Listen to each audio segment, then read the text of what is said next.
स्वागत है आपके अपने YouTube channel Rajveer competitive class में। दोस्तों बिहार बीपीएससी टीचर वैकेंसी जो आपका 24 तारीख को फर्स्ट सिटिंग में जो आपका मेल कैंडिडेट था उसका जो जीएस का पेपर हुआ था। तो अब बहुत सारे ऐसे अभ्यर्थी हैं जिन्होंने कहा कि बहुत सारे हमने सेट्स वगैरह लगाए थे, लेकिन उन सभी सेट से प्रश्न नहीं आया। ठीक है, बहुत सारे सेट लगाए गए थे और बहुत सारे हमने मतलब सेट्स लगाया था लेकिन आया नहीं था। अब दोस्तों ऐसे अभ्यर्थी जिनके मन में डाउट है कि प्रश्न आया कहाँ से आखिर, तो उन्हीं प्रश्नों को हम क्या किए हैं, ढूँढ-ढूँढ कर लाए हैं, ठीक है? हमारे चैनल के माध्यम से, हमारी टीम के माध्यम से, और उस जितने भी क्वेश्चन आए थे और इन सब का जहाँ-जहाँ से आए उन सभी के बारे में बताएँगे और आपको पॉइंट से बताएँगे क्या-क्या इसमें मतलब सही आंसर भी होना चाहिए, ठीक है? तो आइए सभी सेट्स के माध्यम से देखेंगे और ये मेल कैंडिडेट का है। देखिए अब सबसे पहले सेट्स जान लेते हैं। जैसे सेट मान लें ए, बी, सी, डी, तो जितना भी सेट है सभी में तो एक प्रश्न देगा, जो भी आपके पास सेट होंगे उस सेट से आप मिलाते चलिएगा। ठीक है? या फिर गूगल पर है तो आप वहाँ से डाउनलोड कर सकते हैं जाके। चलिए, तो अब एक तो यहाँ पर ये आ जाता है, प्रश्न आए हैं और साथ ही जो आपका 2.0 आ रहा है, जो आया है आपका, तो उसमें भी इससे हेल्प मिल सकती है। ठीक है? तो प्रश्न कहाँ से आए हैं वो भी देख लेंगे। तो चलिए दोस्तों शुरू करते हैं। अब जैसे set A, B, C, D है, तो ये आपके पास तो कोई भी सेट रहे आप मिलाते रहेंगे। जैसे मान लें कि सेट डी है, तो सेट डी का ये मान लें कि चौथे नंबर का प्रश्न है। एक प्रश्न यहाँ पर है कि जो निम्नलिखित में से कौन-सा देश जो है हाल ही में I2U2 जो है उसका ग्रुपिंग का सदस्य है? तो यहाँ पर ऑप्शन था मतलब संयुक्त राज्य अमेरिका, यूएसए, इज़राइल, भारत या उपयुक्त में से एक से अधिक या उपयुक्त में से कोई नहीं। तो यहाँ पर 5 ऑप्शन थे, आप पाँचों ऑप्शन में आपने जो लगाया होगा आपका गलत होगा, इसे आप कमेंट में आंसर देंगे, ठीक है? तो देखिए, अब तो यहाँ पर क्वेश्चन आया और ये क्वेश्चन आपका सेट डी का चौथे नंबर पर है और जो भी आप सेट होगा उससे आप मिला लेंगे। चलिए, तो जैसे देख लीजिए, इसी का जैसे अगर आंसर हम सही से दें, देखिए इसका पॉइंट में आंसर दिया गया है, जो पहला जो है वो I2U2 जो इसका शिखर सम्मेलन है, ये जो है 2022 का अगर बात कर लें, तो ये दोस्तों ये करंट अफ़ेयर से प्रश्न पूछा गया था। ठीक है? ये प्रश्न जो है प करंट अफ़ेयर के बुक से पूछा गया था 2022 का और इसमें देखिए इसका आयोजन जो हुआ था 14 जुलाई को हुआ था, यानी वर्चुअली हुआ था, ठीक है? और भारत की ओर से अध्यक्षता इसका जो कर रहे थे 2022 में इनके प्रधानमंत्री नरेंद्र मोदी थे और जो I2U2 है उसका पूर्ण पूर्ण रूप जो है वो सब है, इंडिया है इसमें, इज़राइल है, यूएसए है और यूएई है। ठीक है? तो इस तरह से क्या है यहाँ पर मतलब 4 यहाँ पर ऑप्शन दिए गए, मतलब 4 देश हैं इसमें, ठीक है? इनका पूर्ण रूप है। चलिए, तो एक तो यहाँ पर ये सब हो गए और साथ ही जो आपका ये देख लीजिए मुख्य बिंदु का मतलब I2U2 इसका मतलब पूर्ण रूप यानी क्या हो सकता है कि पूरा रूप क्या है, यानी फुल फॉर्म क्या है? जैसे आई तो इंडिया हो गया 2, ठीक है? I2 तो यानी आई 2 बार है, यानी फिर आई से फिर इज़राइल और यू से यूएसए और फिर यू भी है 2 बार तो यूएई। तो इस तरह से क्या थे, इसका मतलब पूर्ण रूप फुल फॉर्म में लिखा गया था। तो अब इसमें देख लो, एक देश है यूएसए, लेकिन आपका ऑप्शन में एक यूएसए भी है, इज़राइल भी है, भारत भी है, उपयुक्त में से एक से अधिक। तो इसका आंसर क्या होगा? इस तरह से आंसर मतलब दिया गया था, ठीक है? तो यहाँ पर ऑप्शन में जो आंसर दिया गया था, वो उपयुक्त में से एक से अधिक था, ठीक है? तो आंसर उपयुक्त में से एक से अधिक है क्योंकि यहाँ पर इंडिया भी, इज़राइल भी है, यूएसए भी है, तो आंसर क्या होगा? डी नंबर, यानी उपयुक्त में से एक से अधिक। तो इसमें देखिए इस सम्मेलन में 6 क्षेत्र थे, जल, ऊर्जा, परिवहन, अंतरिक्ष, स्वास्थ्य और खाद्य सुरक्षा पर चर्चा की गई है इसमें। तो एक तो ये सब पॉइंट्स आ जाते हैं, तो शिखर सम्मेलन का अगर आपको मन में डाउट है तो वो क्लियर हो चुका होगा, इसलिए इसका आंसर डी पड़ा था। तो चलिए, आगे का देखिए आंसर, आगे का जो भी क्वेश्चन आएगा उसका हम देखेंगे। जैसे देखिए आपका क्वेश्चन आया था अफ्रीका का, मोरक्को के बारे में, ठीक है? तो अफ्रीका, मोरक्को, इब्न बतूता जो थे उनके बारे में। अब जो मोरक्को जो है इसका मतलब एक प्रश्न आया था, जैसे देखिए कहाँ से आया प्रश्न, जैसे अगर आप सेट डी का देखें तो सेट डी का जो 16 नंबर का क्वेश्चन था उसमें मोहम्मद बिन तुगलक थे, उसके शासनकाल में भारत आए प्रसिद्ध मुस्लिम खोजकर्ता इब्न बतूता किस देश के थे? तो ये प्रश्न आया था। तो दोस्तों ऑप्शन था इराक, मोरक्को, अफ़गानिस्तान या उपयुक्त में से एक से अधिक या फिर उपयुक्त में से कोई नहीं। तो अफ्रीका, अफ्रीका से क्या मतलब प्रश्न पूछा जाता है जो अफ्रीका से ये एक मोरक्को अफ्रीका यानी मोरक्को जो है वहीं से एक यात्री थे इब्न बतूता लगभग 1333 ईस्वी में भारत आया और सुल्तान ने इसे दिल्ली का जो काजी है वो नियुक्त किया था और 1342 में इसका क्या हुआ था सुल्तान ने इसे अपने राजदूत के रूप में चुना था चीन भेजा था ठीक है तो इस तरह से यहाँ पर आंसर आ जाते हैं तो आंसर क्या इसमें कह सकते हैं ये अफ्रीका का था लेकिन यहाँ पर कहा क्या जा रहा है कि अफ्रीका यानी मोरक्को का, ठीक है? तो किस देश का था? तो मोरक्को का था। तो अब देखिए इब्न बतूता की बात भी आ जाती है तो इब्न बतूता की एक पुस्तक है जिसका नाम रेहला भी है। अगर आगे चलकर अगर प्रश्न आए इससे तो आप जान लीजिए कि इब्न बतूता की एक पुस्तक थी, रेहला थी। इसमें जो जो मोहम्मद तुगलक थे उसके समय की घटनाओं का वर्णन है और इनसे अपनी पुस्तक में विदेशी व्यापारियों के जो आगमन था वो डाक चौकियों की स्थापना यानी डाक व्यवस्था एवं गुप्तचर व्यवस्था के बारे में लिखा गया है और इसके अनुसार जो भारतीय डाक व्यवस्था 2 प्रकार के थे। पहला अश्व डाक व्यवस्था जिसे हम उलुक कहा जाता है और ठीक पैदल डाक व्यवस्था जिसे हम दावा कहा जाता है, ठीक है? कहा जाता था और इसने नगाड़ों की भारी ध्वनि के बीच एक स्त्री की सती होने के दृश्य का वर्णन किया है और साथ ही इसके जो कथानुसार सती होने के लिए सुल्तान से जो सुल्तान थे उससे अनुमति लेनी पड़ती थी। तो एक तो यहाँ पर ये इब्न बतूता का यहाँ पर मतलब इस तरह से कुछ पॉइंट आ गए, ठीक है? तो यहाँ पर हमने जाना। जैसे देखिए एक आपका यहाँ पर आगे यहाँ पर ह्यूरोज तो ह्यूरोज एक प्रश्न आ जाता है। अब ह्यूरोज पर थोड़ा हम बात करेंगे। तो जैसे देखिए, आप जो भी सेट लगाएँगे उस सेट में जहाँ पर भी आपका ये प्रश्न होगा ह्यूरोज से आप वहाँ से क्या करेंगे? मिला लेंगे।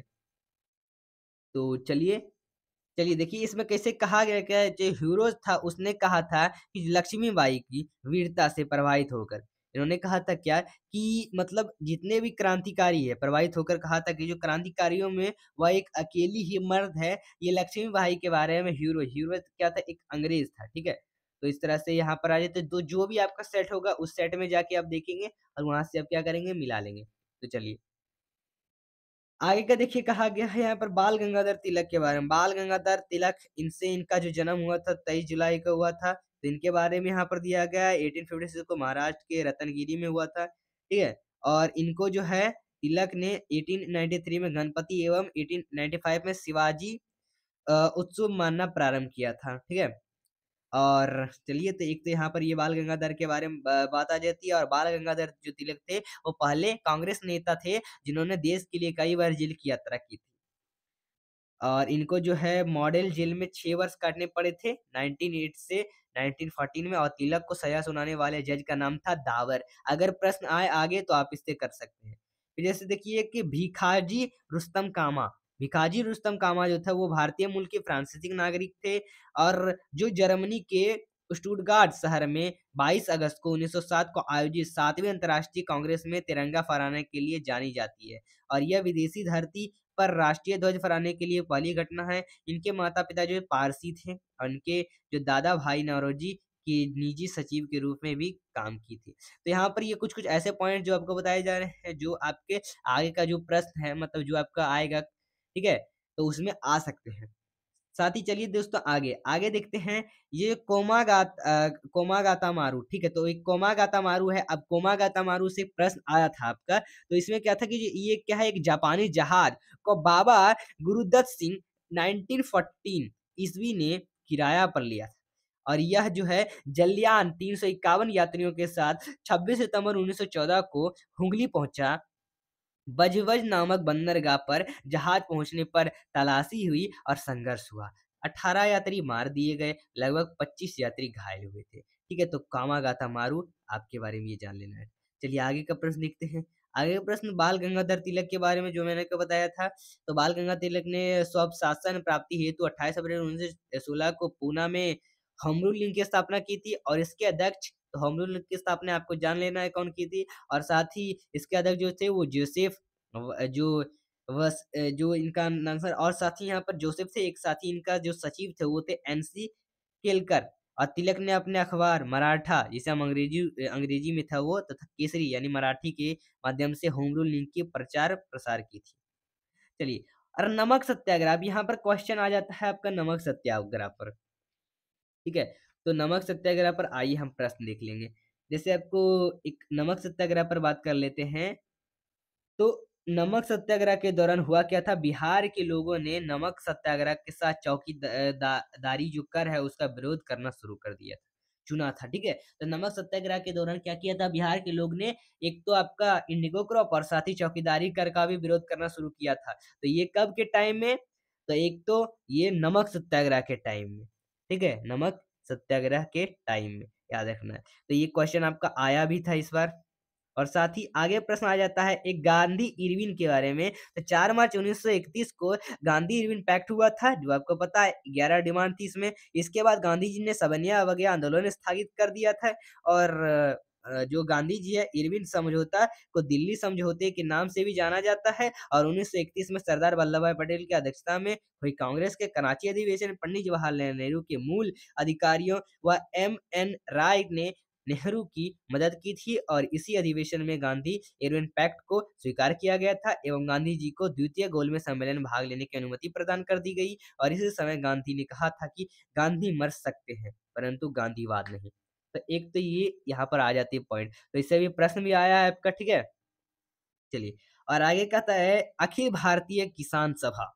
इसका प्रथम सम्मेलन जो था 1936 में हुआ था, इसमें लखनऊ में हुआ था और इसके अध्यक्ष जो है स्वामी सज्जनन व महासचिव एन.जी. रंगा चुने गए और स्वामी सज्जनन सरस्वती ने हुंकार हुंकार नामक उस पत्रिका की पटना में प्रकाशन किया था और यह किसान जो है आंदोलन की पत्रिका थी और राहुल संस्कृतियतन इस साप्ताहिक पत्रिका के 1942 में संपादक बने थे। तो हुंकार नामक पुस्तक किसने लिखी थी? तो इस तरह से आपका एक प्रश्न आया था, तो आप जो सेट है उसमें अगर आप मिलाएँगे तो हुंकार से एक प्रश्न आया था।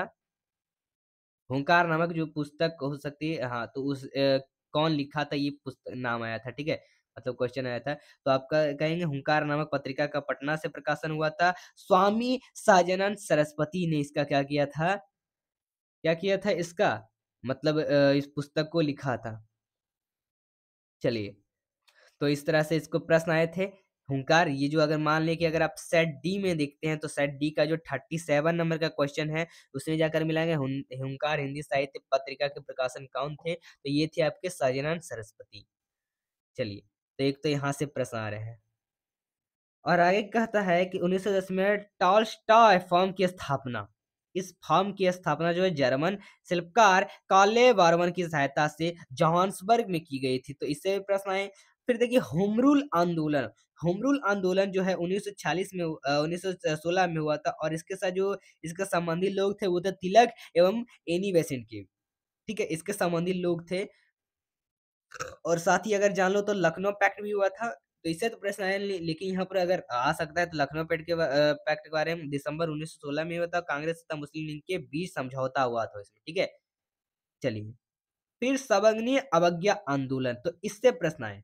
सविनय अवज्ञा आंदोलन जो है वो 6 अप्रैल 1930 को, ठीक है? 6 अप्रैल 1930 को सविनय अवज्ञा आंदोलन हुआ और साथ ही जो यहाँ पर देखिए एक तो बात की जा रही है कि 6 अप्रैल 1930 को और साथ ही इसको सविनय अवज्ञा आंदोलन यहाँ पर की हुई थी, शुरुआत हुई थी। इसकी शुरुआत हुई थी सविनय अवज्ञा आंदोलन की और प्रथम गोलमेज सम्मेलन, तो प्रथम गोलमेज सम्मेलन 12 नंबर को हुआ था 1920 में।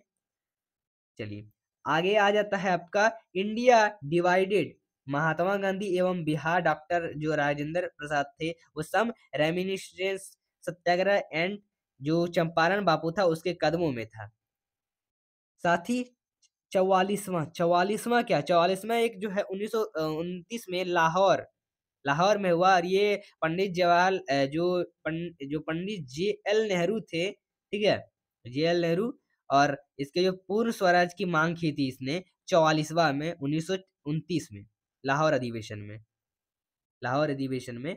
मोरक्को का बात में हमने पहले कर चुके थे, तो मोरक्को एक एक देश था और मोरक्को संकट जो हुआ था 1906 ईस्वी में पैदा हुआ था।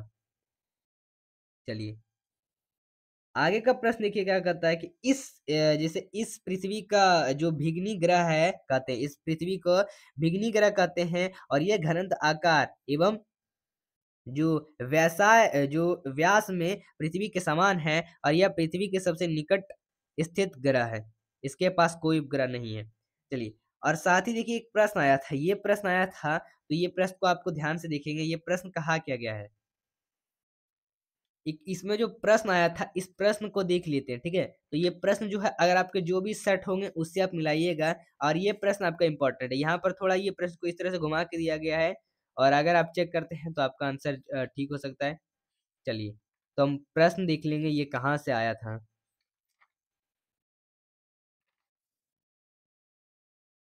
जैसे देखिए, इसमें कहा गया है कि 1 घंटे में 15 मिनट, तब के टाइम में 1 घंटे में 15 मिनट है, और 4 मिनट में 1 डिग्री घूमता है। तो इस प्रकाश, जैसे इसमें क्या आया था कि प्रकाश जो है, जब ग्रीनविच में दोपहर के 12 बजे, तब ग्रीनविच से 15 डिग्री पूर्व में, यहाँ पर प्रश्न क्या आया था, 30 डिग्री पूर्व में समय होगा, तो 15 इंटू 4 60 मिनट, अर्थात ग्रीनविच के समय 1 घंटा होगा। लेकिन अगर यहाँ पर 30 डिग्री का आया था, तो इसमें आंसर क्या होगा, 2 घंटा का होगा। तो इस तरह से क्या आया था, आपके प्रश्न आया था, और ये क्या करेंगे आप, अगर आप सेट मिलाएँगे तो उसमें आपका आंसर दिया रहेगा, ठीक है? तो एक बार आप सेट मिला लेंगे, और सेट में आपका इसका आंसर दिया होगा। तो इसका आंसर होगा यहाँ पर 15 पूर्व से समझ तो, यानी 15 इंटू 4 तो 60 हो जाता है। तो ठीक उसी तरह से यहाँ पर 30 दिया हुआ है, तो इसका आंसर क्या होगा, 2 घंटा का होगा। चलिए, तो यहाँ पर एक आंसर इस तरह से आ जाता है। आगे का प्रश्न क्या कहता है, अंग्रेजों ने क्या किया था, गढ़वाल एवं कुमायूं में पाए जाने वाले ओक के स्थान पर चीड़ के पेड़ लगवाए, और जिसका उपयोग जो है रेल की पटरी बनाने के लिए हुआ, और रेल की पटरी बनाने के लिए सखुआ लकड़ी का भी प्रयोग हुआ था। सखुआ। पेट्रोलियम से प्रश्न आया था, पेट्रोलियम कहाँ का उगाया जाता है, तो ये प्राप्ति स्थान है, और दुनिया का सबसे बड़ा जो तेल कुआं है कि उसकी खुदाई 1859 में हुई थी, अमेरिका के जो पेंसिल्वेनिया में हुआ था, ठीक है? तो ये एक जगह है। और साथ ही पेट्रोलियम में जो प्राकृतिक गैस धरातल के बहुत नीचे पाए जाने वाले हैं, और इन्हें बाहर निकालने के लिए गहन कूपों की खुदाई की जाती है, और इसे प्रावधान कहते हैं। सतह के निकट स्थित खनिजों की जिस प्रक्रिया में निकाला जाता है उसे अंखनन कहते हैं। तो एक तो यहाँ पर पेट्रोलियम का, तो इससे प्रश्न आए थे, इसलिए यहाँ पर पॉइंट को लिया गया। साथ ही ये प्रश्न जरूर आया था आपका कि न्यूनतम जो महिला साक्षरता प्रतिशत है वो कितना है बिहार में।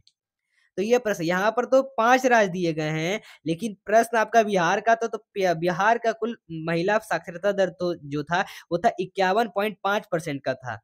और आप देख लें, अगर आगे इस तरह से प्रश्न आए, तो इस तरह से प्रश्न आए अगर, तो अगर मतलब कह दे कोई और स्टेट या स्टेट में, तो आप क्या कर सकते हैं, कह सकते हैं कि राजस्थान में 52.1% है, झारखंड में 55.4% है, जम्मू कश्मीर में 56.4% है, उत्तर प्रदेश 57.2% है। तो इस तरह से पॉइंट्स आ जाते हैं। तो एक तो यहाँ से भी प्रश्न आया था।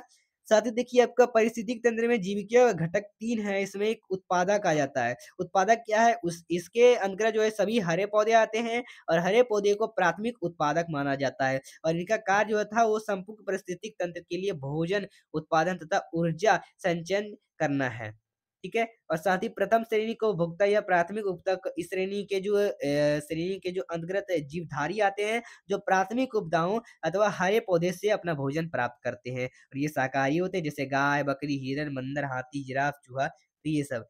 साथ ही आपका पारिस्थितिक तंत्र के खास श्रृंखला में, तो खास श्रृंखला क्या है? खास श्रृंखला जो विभिन्न प्रकार की जीवधारियों का एक ऐसा क्रम है, इसमें किसी पारिस्थितिक तंत्र में ऊर्जा का प्रभाव होता है, और साथ ही जीवों द्वारा खाद्य ऊर्जा का यह प्रभाव जो है, वो एक ही दिशा में होता है, तथा ऊर्जा का 10% भाग ही एक पोषण स्तर से अगले पोषण स्तर में स्थानांतरित होता है। प्रथम उत्पाद के बारे में जाना, हरा पौधा, ठीक है? अब जो अपघटन तंत्र है, ये कवक एवं जीवाणु आ जाते हैं।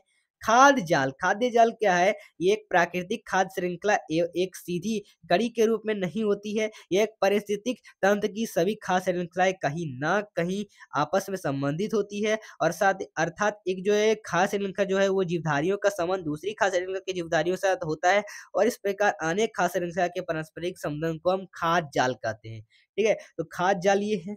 पारिस्थितिक तंत्र क्या है? ये एक स्थानांतरित एकादर्शीय होता है। जो लिंडेमान है, वो 10% का नियम दिया है, ठीक है? ये 10% का नियम दिए हैं। साथ ही जैव भूरासायनिक चक्र में ये क्या है, एक पारिस्थितिक तंत्र है, उसमें जो अजैविक तत्वों की जैविक प्रवास में परिवर्तन, तथा इन जैविक तत्वों के अजैविक रूप से पुरागमन के प्रारूप को जैव भूरासायनिक चक्र कहते हैं और ये जो प्राकृतिक में नाइट्रोजन, फास्फोरस, कार्बन इत्यादि तत्वों के जैव भूरासायनिक चक्र पाए जाते हैं। इसके 2 मुख्यतः प्रकार हैं, जैसे गैसीय चक्र है, एक O2 जैसे N2 हो गया और साथ ही अवसादीय चक्र जैसे Ca, PSK, गैसीय कैल्शियम, आपका पोटेशियम के हो गया, सोडियम हो गया, ठीक है? सॉरी सोडियम, ये आपका सल्फर हो गया, सोडियम नहीं सल्फर हो गया। तो इस तरह से क्या होंगे, ये सब अवसादीय चक्र हो गए। तो जल का जो चक्र है वो ओडन ने गैसीय चक्र में सम्मिलित किया है। तो इस तरह से ये सब पॉइंट हैं और ये सब जो है आपके प्रश्न आए हैं। ठीक है? तो आप एक बार मिला लेंगे मीथेन, मीथेन से तो मीथेन क्या है, CH4 है। इसका वायुमंडल के हरित प्रभाव में 20% का योगदान है और ये वृद्धि करती है। ठीक है? पेयजल, पेयजल जो है वो नाइट्रेट नाइट्रेट की अधिकता है, जिसे ब्लू बेबी सिंड्रोम यानी मीथोग्लोबियम रोग होता है और इसमें जो ऑक्सीजन का प्रवाह रुक जाता है और फलस्वरूप शरीर नीला पड़ जाता है तथा जो बच्चा है उसकी मृत्यु हो जाती है। तो ये एक पेयजल नाइट्रेट है। साथ ही प्राथमिक क्षेत्र, इसमें प्राथमिक क्षेत्र में जो है वो सब आपका आता है कौन सी चीज, कृषि आता है, वानिकी आते हैं, मत्स्य पालन आ जाता है, पशुपालन आ जाता है। ठीक है? तो ये सब आपके प्राथमिक क्षेत्र में। द्वितीय क्षेत्र में जो कच्चे माल की तरह उपयोग करने वाली चीज, ठीक है, मतलब अर्थव्यवस्था का वह क्षेत्र जो प्राथमिक क्षेत्रों के उत्पादों को अपनी गतिविधियों में कच्चे माल की तरह उपयोग करता है। तृतीय क्षेत्र में, इसमें इस क्षेत्र में जो विभिन्न प्रकार की जो सेवाओं का उत्पादन किया जाता है और तृतीय क्षेत्र में यानी सेवा क्षेत्र में शामिल है, जैसे व्यापार, होटल, परिवहन, भंडार, यानी जो हमें सर्विस प्रोवाइड करता है। ठीक है?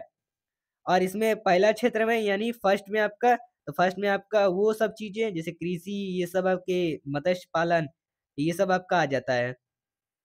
प्राइमरी सेक्टर जिसे हम कर लें, ठीक है, प्राइमरी सेक्टर, मान लें प्राथमिक क्षेत्र को हम प्राइमरी सेक्टर कह सकते हैं। इसमें कृषि वगैरह सामान आ जाते हैं जिसमें हम किसानी करते हैं और द्वितीय क्षेत्र में इसको हम कह सकते हैं सेकेंडरी सेक्टर। सेकेंडरी सेक्टर में मान जो कृषि वाला सामान है, जैसे हम कृषि सामान, अब उस सब चीज को हम क्या कर सकते हैं, ट्रांसपोर्ट कैसे करेंगे, इन सब चीजों को हम पहुंचाएंगे कैसे। ठीक है? मतलब ये सब चीज़ों को हम मनाएँ, जैसे आपका चावल है, चावल को हम क्या करते हैं, जैसे गेहूँ है, गेहूँ को हम क्या करते हैं, उगा लेते हैं, तो ये प्राइमरी सेक्टर प्राथमिक क्षेत्र में है।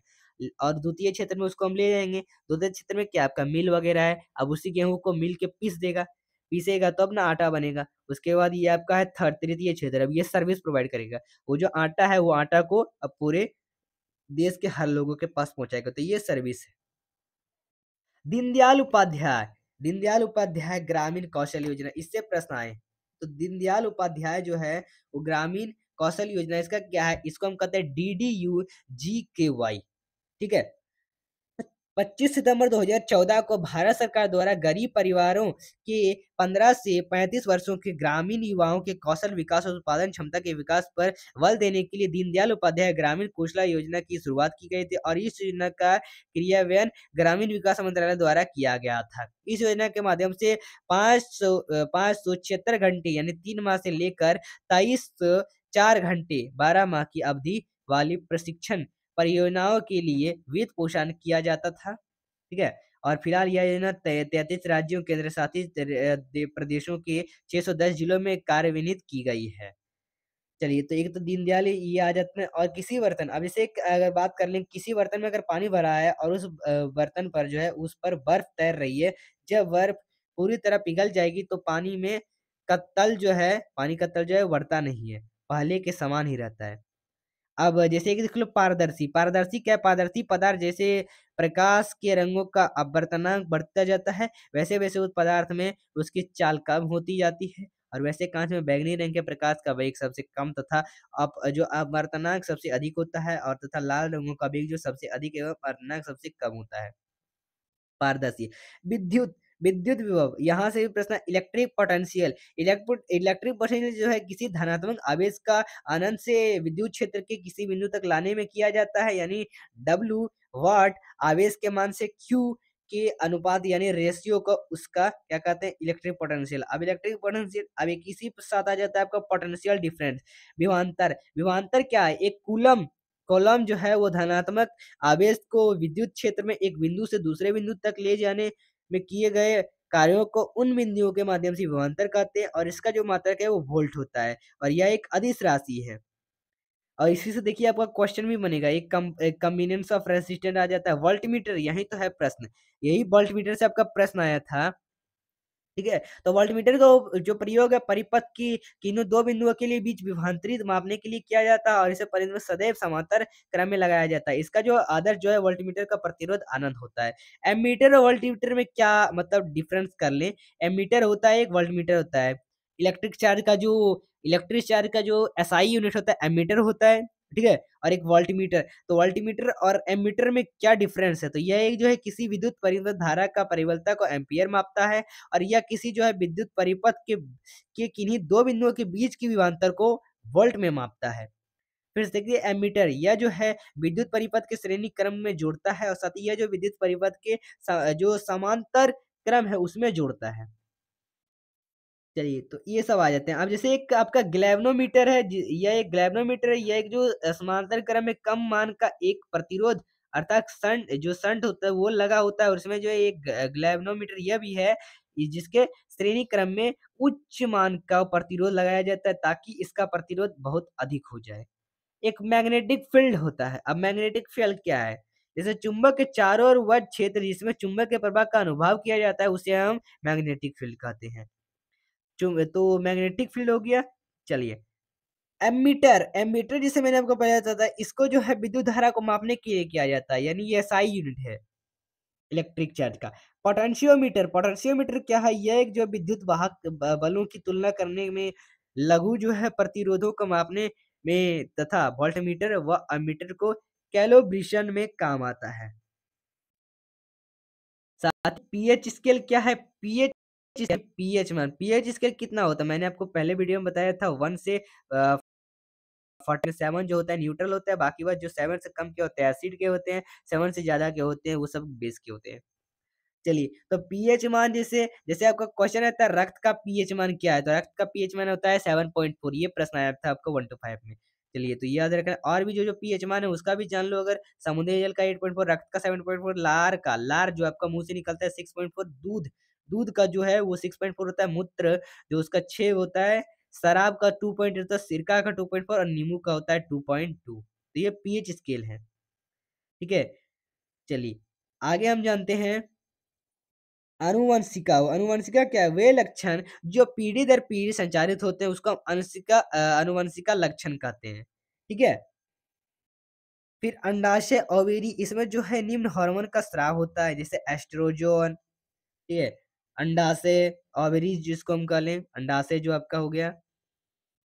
साथ ही आपका आ जाता है एक जो बरदौली, बरदौली से प्रश्न आया था। बरदौली में जो है बरदौली आपके जैसे पोरबंदर, पोरबंदर महात्मा गांधी का जन्म स्थल और वैसे ये बरदौली, बरदौली जो होता है सरदार पटेल का जन्म स्थल। तो ये सब क्या आ जाते हैं, ये सब आपके आ जाते हैं पॉइंट। और जितने भी अभी मैंने पॉइंट बताए इन सभी पॉइंट का क्या था, ये सब से प्रश्न आए और जो मैंने और भी एक्स्ट्रा पॉइंट बताए ये सब पॉइंट से जो है ये सब आपको आगे का जो भी मतलब बाहर-बाहर का एक्सटर्नल पॉइंट्स यहाँ पर लाए गए थे और जो आपके आगे के एग्जाम में आ सकता है। तो चलिए दोस्तों, ये था आज का वीडियो।